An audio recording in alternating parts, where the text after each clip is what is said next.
Good morning. That's good enough. So, no, good morning. Man, after that music, today is the day. We get excited. Welcome to the Water's Edge. For those who don't know me, my name is Nick Baker. I'm a member of the church and have the great honor and pleasure to give the message periodically when Craig chooses to sleep in. And so I'm happy when Craig chooses to sleep in. All right, that didn't work at 8 o'clock or 9 o'clock either, so never use that one again. We are in the second week of our What Keeps You Up at Night series. Last week, Craig talked about fear and hiding places and what kinds of hiding places we run to when fear comes. The disciples were in the upper room, but we have our own types of hiding places, whether it is unhealthy behaviors or relationships.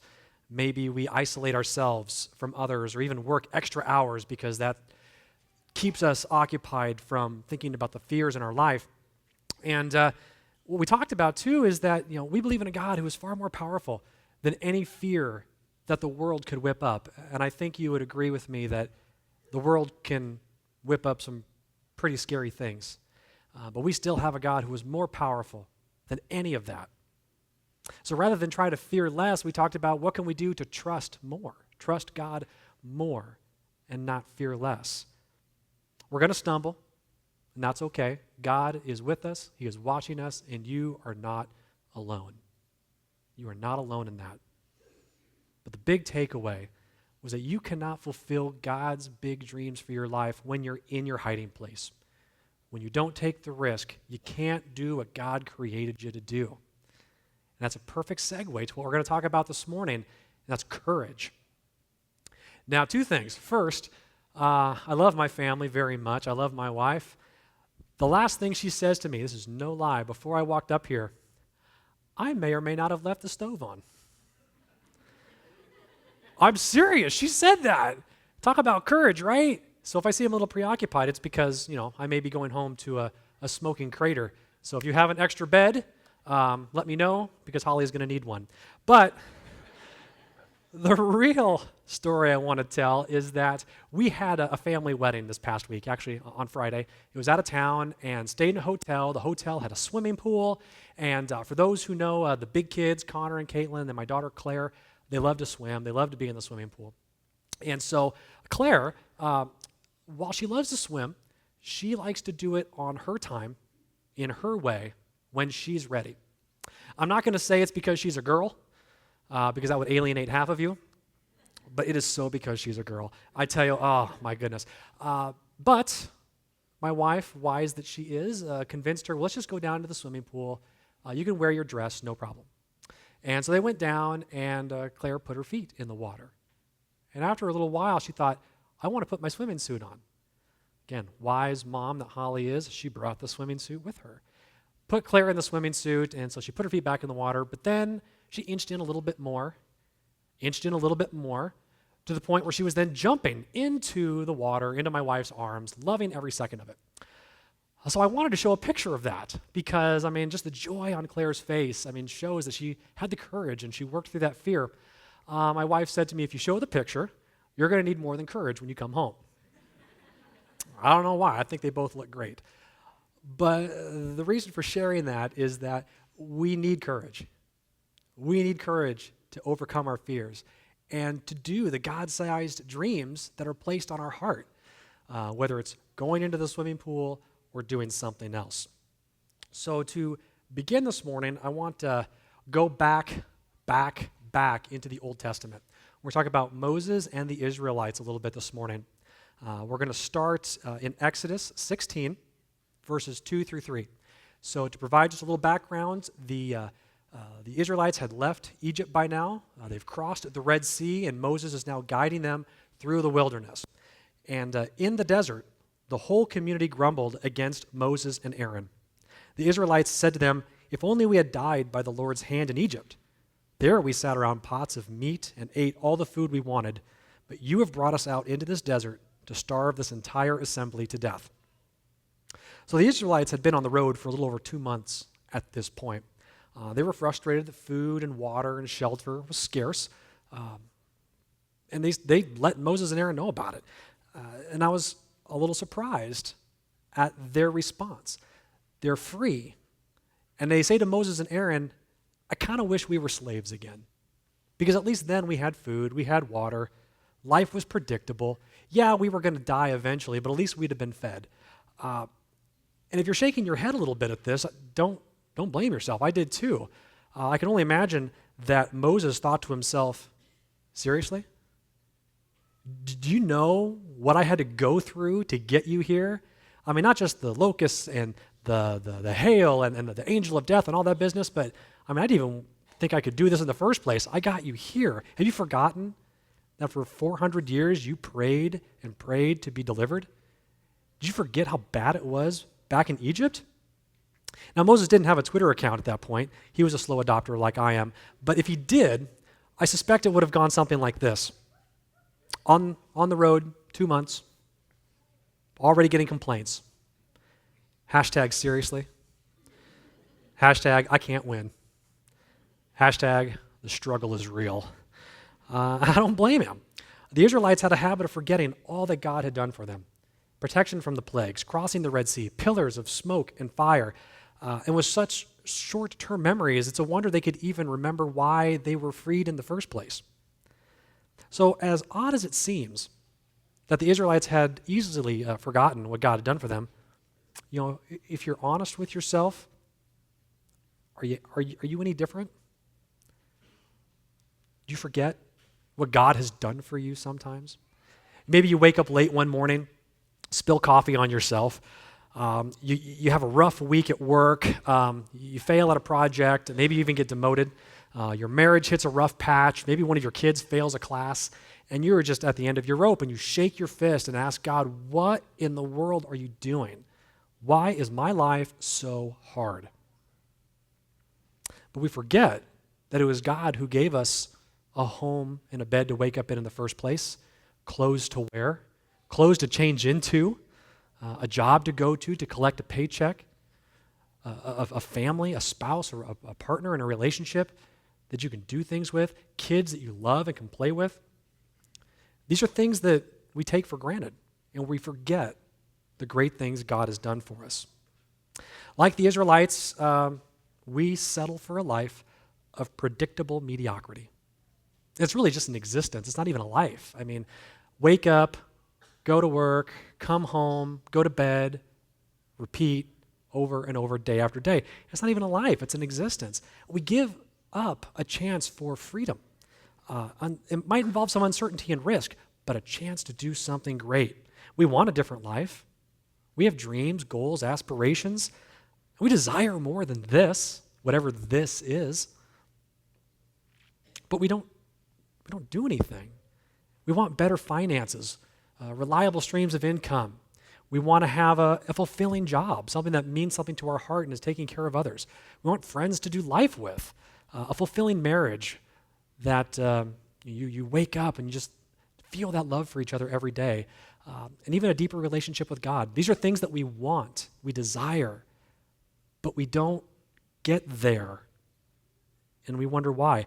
Ephesians 2:10 doesn't say that we're God's acceptables or God's close enoughs. We are God's masterpiece. We are his handiwork. We were created to do great things for him and through him. So why do we choose mediocrity?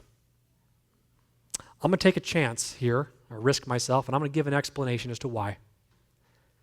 It's because you choose to. You choose to live a life of predictable mediocrity. I don't want to ruffle any feathers. Please don't email Craig and say, Nick told us we're not living a good life. I'm not saying that at all, because friends, let me tell you, I am right there with you. As I stand up here, I am talking to myself as much as I'm talking to all of you. We choose a life of predictable mediocrity. We choose not to pursue our dreams or the desires God has placed on our heart.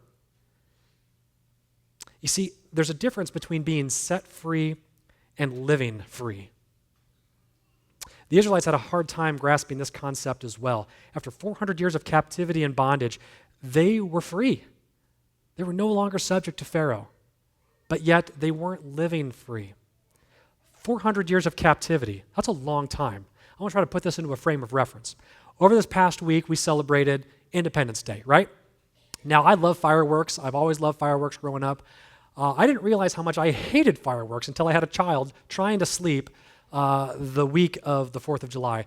When I was a kid, it was the day before the 4th and the 4th where fireworks went off. Apparently now you can start doing that at Easter and go all the way through the 4th of July. So it's been a rough spring and early summer. But when we look back, 4th of July, we recognize and celebrate the signing of the Declaration of Independence, America's formal separation from Great Britain. Don't worry, we're not going to go into a deep history lesson today, even though we are in a school and it makes sense. But we'll see how awake all of you are, how well you paid attention in school. Shout out, when was this Declaration of Independence signed? 1776. I appreciate the enthusiasm raising your hand. That was awesome. 1776, absolutely. That's a long time ago, really. Now, anybody quick with math want to tell me how many years ago that was? Dude, who said that? That was fast. Look at that. Oh, it's John. He deals with numbers. He knows. See, I'm not good at math, but I'm a bicentennial baby, so all I have to do is add 200 to my age, and I know I'm good. So 241 years, that's a long time, but it's still a little over half of the time that the Israelites spent in captivity. So let's go a little further. The Pilgrims came over on the Mayflower. What year did they land on Plymouth Rock?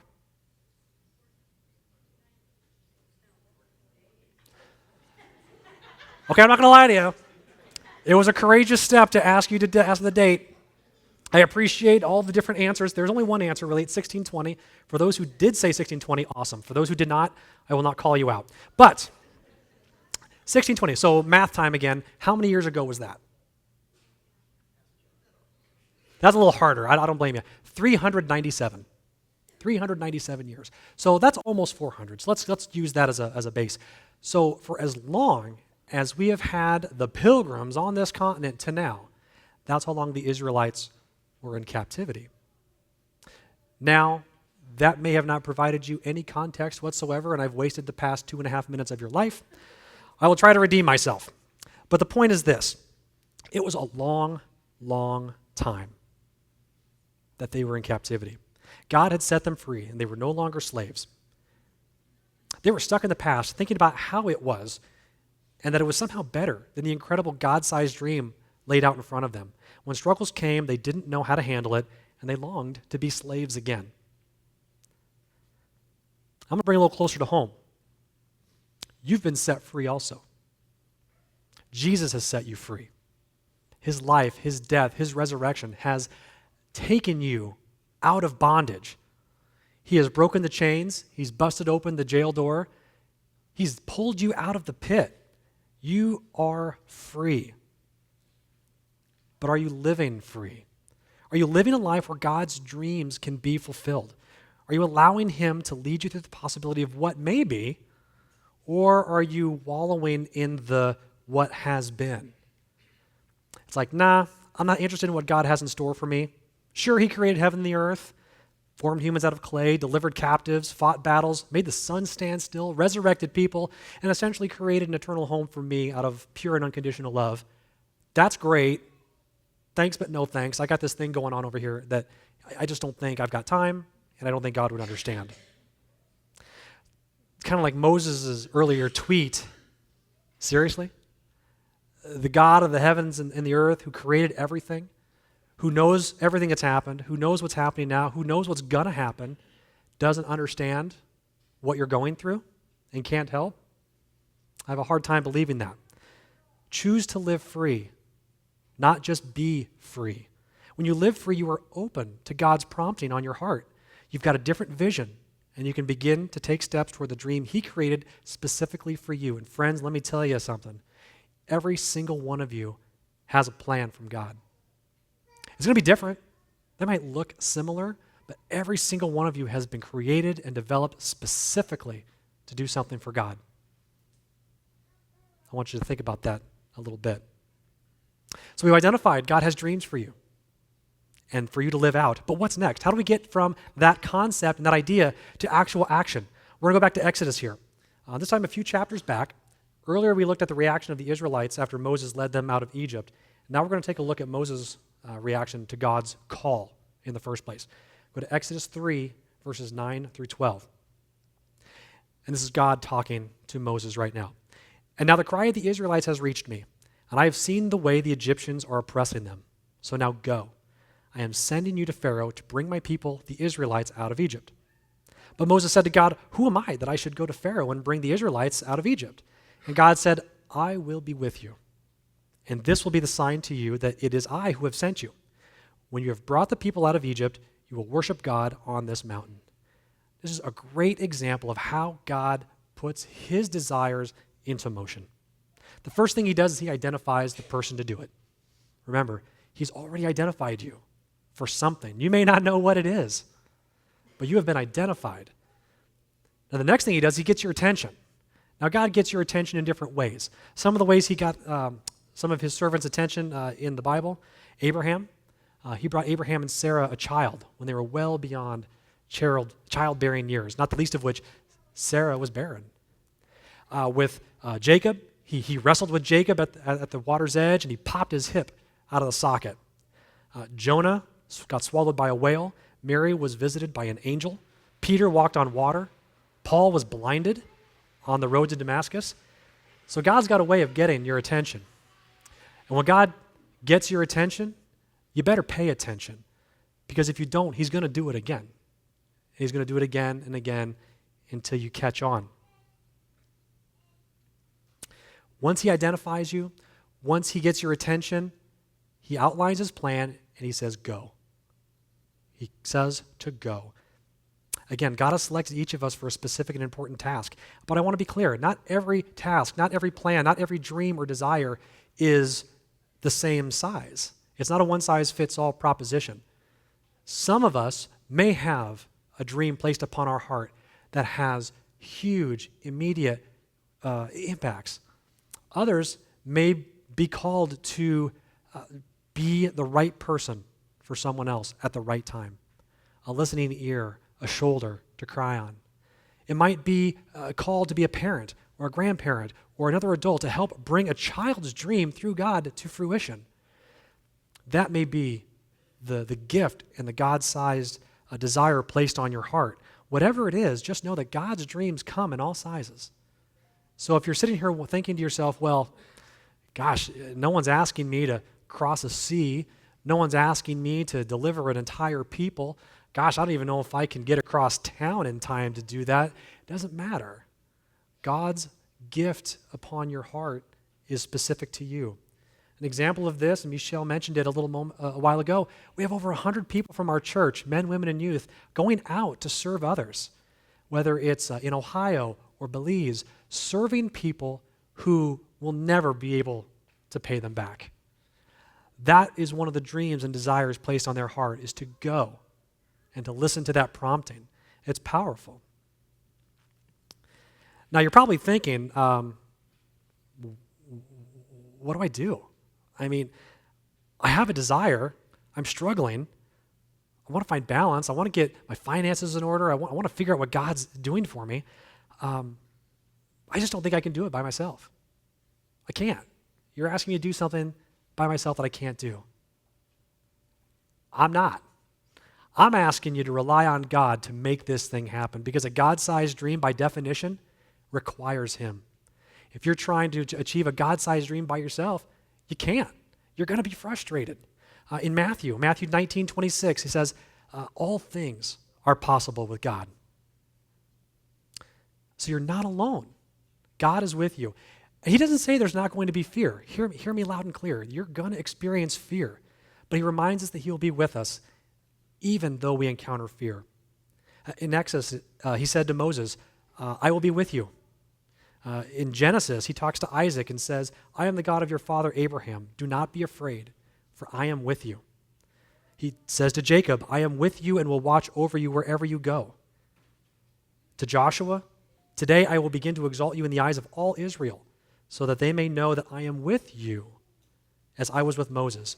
Jesus says to the disciples in Matthew 28:19-20, the Great Commission, therefore go and make disciples, baptize them, teach them to obey everything I have commanded you, and surely I am with you always to the very end of the age. God didn't just stop at the end of the Bible with being with people. He is with you in your pursuit of that God-sized dream, but you've got to listen. You've got to take a risk and take a chance. So how do I do that? Nick, what you're telling me is awesome. I'm on board. Let's do this. How do I do this? I'll talk about 3 ways. And first, this is important. You got to realize it is not your responsibility to hold it all together. I may have just offended some of you. I apologize. I'm going to say it again, though. It is not your responsibility to hold it all together. God's got it. Okay? He's placed you in a position to manage finances, take care of children, take care of parents, whatever the case may be. But it is not your job to hold it all together. You're not running the show. And the sooner you can give that up, the sooner you can truly begin to live the dreams that God has for you. Second, get on your knees and pray. We stand tallest for Him when we are on our knees before Him. Pray for courage. Pray for direction. Pray for wisdom. Great things of the Bible were accomplished through prayer. Get others involved. Find your tribe of prayer warriors who can come alongside you, pray with you, and pray for you. Share that God-sized dream on your heart with others. Don't keep it a secret. Share it with others and pray. As your life, but you put trust in that and you pray, your life will expand. Just like Claire in the swimming pool, she started off with a little bit of courage, dipping her feet in. She felt comfortable. She overcame that. She went a little deeper, and so on. Next, she was jumping all in. As you develop courage, you will develop new plateaus so you can experience greater courage and achieve greater things. It feeds upon itself, friends, but it starts with prayer. Third, trust in God's promises.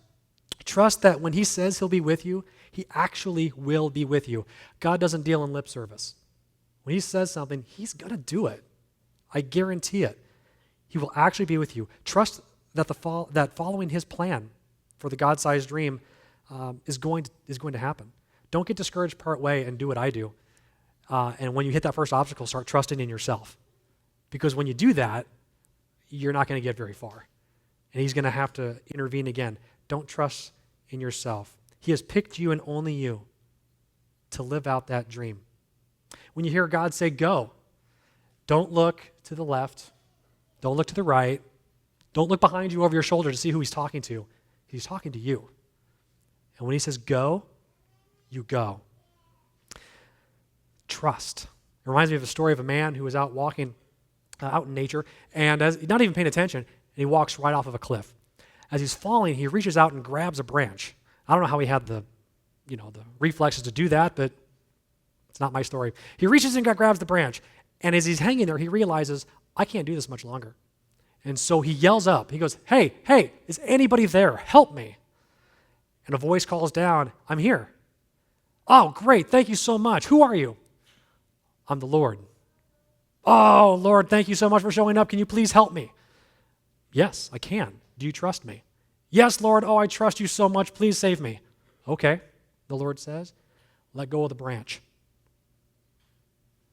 What? Let go of the branch.